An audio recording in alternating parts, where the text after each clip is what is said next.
When Haolongood released its first T-Rex, it was greeted with much disappointment, and the best I can describe it is unremarkable. I didn't even buy it. However, as I'd hoped, Haolongood comes out with an improved version, so yes, we have yet another T-Rex on the market. Now, if you're a collector who already has 100 T-Rex models, you probably need another T-Rex model like a porn star needs a snowsuit. Still, let's have a look and see if this one deserves to be number 101. Now everyone knows so much about T-Rex, I hardly need to waste time gilding the lily, so let's get right into it. This model measures 33 centimeters or 13 inches, which for 1:35 scale represents an 11.6 meter or 38 foot T-Rex. So it's smaller than some of the lengths often cited and even exaggerated. The tallest point is the peak of the head here, 13 centimeters or 5.1 inches.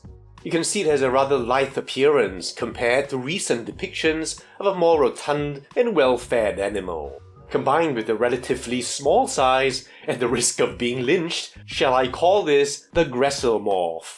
It's got a rather upright, arched-up posture, and for some reason, together with the visage, gives me an almost retro whiff that I can't quite place.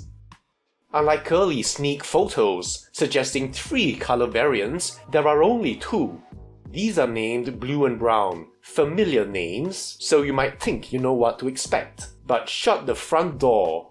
First of all, you see here the blue, which as expected is more colorful. But whoa, look at how colorful this is, a very chromatic dinosaur with a bright and brilliant mix of unexpected colors, certainly for a large theropod. And then the brown isn't just a kind of conservative brown scheme we've seen 1,000 times before. The color palette is certainly more conservative, but you can see it's got browns, yellows, greens, and various blends of each. Let's get into it, starting with the beautiful blue. The first thing you'll want to know is lips, so right off the bat, I'll tell you, it doesn't have them. When I saw early photos, I thought it'd be a clever mechanism, where it looks lipless with the mouth open, but then they disappear with the mouth closed. With the mouth open, you see these dangerous dagger-like teeth. And with the mouth closed, you see these dangerous dagger-like teeth. This is surprising, considering how many collectors think that PNSO Cameron would be perfect if only it had lips, and it would seem to be a no-brainer just to make one, especially if you consider that they're the Spletosaurus head lips. In and of itself, the head looks really good. Considering the variations we've seen in real T-Rex fossils, I think they've captured the essence in general. Something Haolongood hasn't always done for their theropods. Scale detail is as you'd expect, and here you see the lacrimal crest, and it's got a rather unusual appearance. Over the eye there's an almost lobed appearance, and obliquely here you can see the overlapping form, and as a dragon lover, I can't complain. The eyes are carefully painted. The face is of course very pleasingly textured and detailed with scales. The labial area does have larger scales, but it's different from that seen in PNSO, being much narrower and elongated. In the mandible is yet a different form of scale, and the mosaic here and elsewhere in the body is very pleasing. The teeth are painted very nicely, looking like they're stained with carrion. You'll see how much care Haolongood has put into the oral area. Inside the mouth here, you see the palate with the choanal openings, but also some transverse ridges running across. Just look at that color where the teeth emerge from the gums. On the floor of the mouth, you see the tongue, and here, Haolongood's given it a short tongue, which actually agrees with some proposals that T-Rex possibly had a short, immobile tongue. It's a welcome sign that Haolongood's come a long way in this area. The commissural tissue is well painted, and you can easily imagine how vascular it is. Look at those glistening striations. Now let's finish off with a look at the general scale detail in the head. It's really pleasing how Haolongood has brought their usual regional variety to different parts of the integument. In the top, for example, I like how these tiny scales increase in size towards the back, until they're almost pebble-like in form. And what incredible detail in the keratinous structures here. I need not say that the masterful paint job really complements and brings out this level of sculpting. Here we get to the neck. As expected, it's suffused with scales, but also those folds you've come to expect from all good models. Now these are very gentle and subtle, certainly a far cry from the Nasutoceratops days. Again, of course, it's the infusion of these beautiful color blends that really elevate the already outstanding detail, and we'll see that as we move down the body. Now we've seen that the body has a luscious coloration. Let's see how that color and detail dresses the shoulder girdle.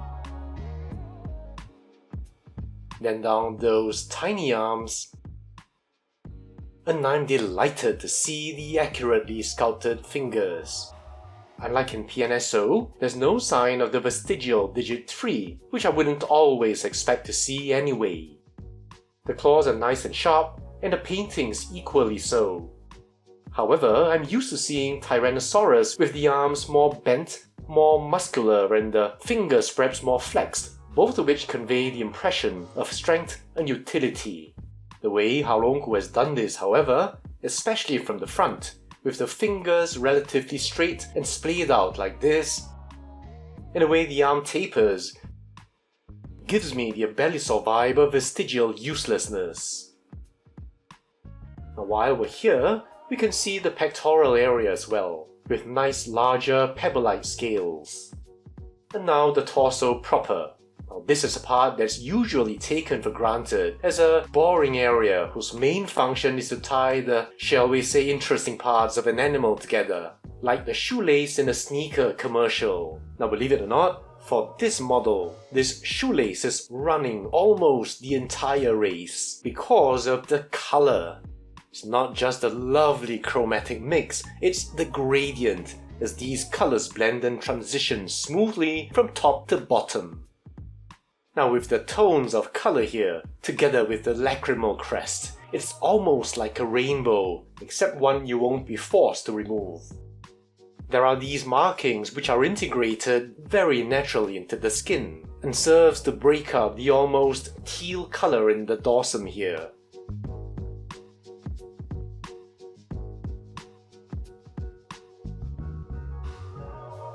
And when we look at the top of the animal, you see the complexity in color, as we see how it actually starts with the purples in the head. And then that transitions to this teal color.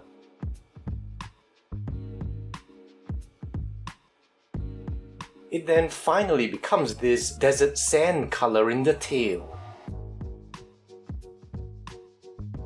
You also see, pattern-wise, a fancy mix of markings, which then gives way to a simpler banding down the tail.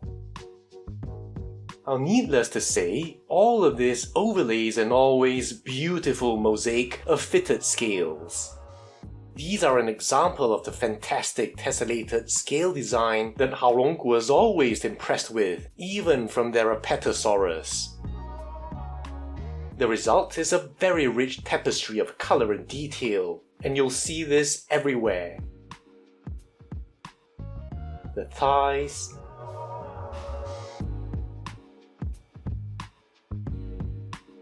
legs,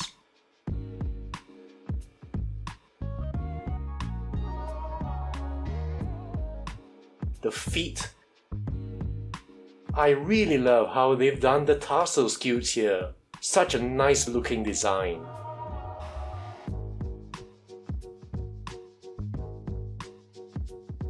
Just look at that hyper detail, just in this one area that people don't tend to pay attention to.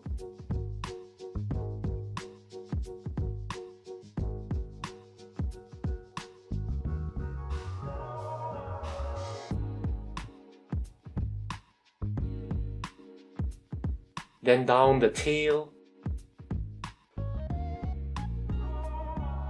Really nice fade in the color here.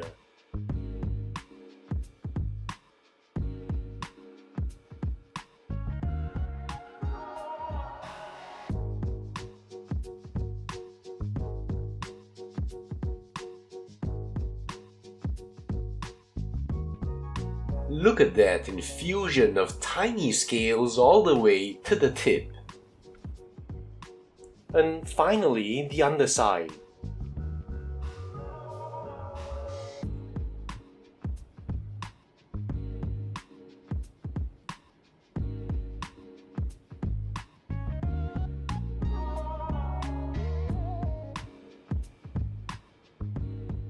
There's no doubt whatsoever that in color and detail, Haolongood has done justice to this paragon of the theropod predator.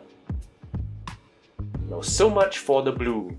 Next, let's check out the brown.